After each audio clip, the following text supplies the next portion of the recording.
Stephen, good to see you. Good morning. Thank you so much. We're happy you're here. Donald Trump's star has been defaced several times during this campaign. Sure. And of course, we know that we've seen stories when you have a Trump T-shirt on, you get beaten up.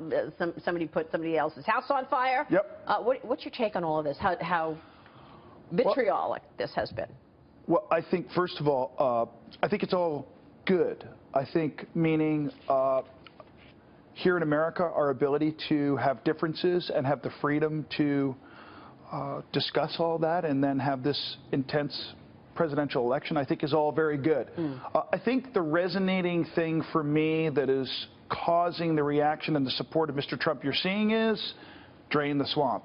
I think even blue-collar middle Americans are now seeing that politics and the process in this country is completely broken. Yes. And Mr. Trump is not going to tolerate any more of this nonsense and this baloney. He wants to get in there, and he's just the kind of guy that can do it, by the way. Yeah. Well, he's not a politician, and obviously he's not a lifelong politician like so many others.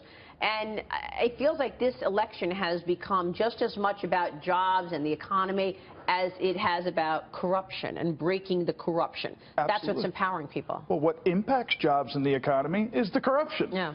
So, but I think the more important thing is people are starting to see the truth about Mrs. Clinton, number one, which is very sketchy. Number two, when it comes to Obamacare and the economy, Mr. Trump just keeps saying over and over again, these are the things that I think are going to be vastly improved upon if Mr. Trump becomes president of the United States. People are catching on to that now. They're realizing that's what's more important than just Mr. Trump or Mrs. Clinton. It's a movement. It's a fire. It's a roaring fire now. Right. Everybody said he wasn't going to get the nomination. Right. Look where we are today. Absolutely. Look, John Bon Jovi joined forces with Bill Clinton at a Get Out the Vote concert in Pittsburgh last night. Do celebrity endorsements matter?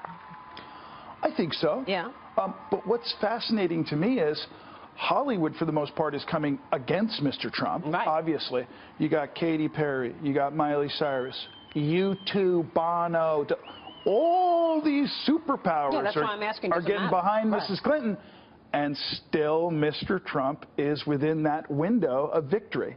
So it just goes to show you that, for me, I love that it's more about the people in this election than the people of Hollywood or politics or anybody else.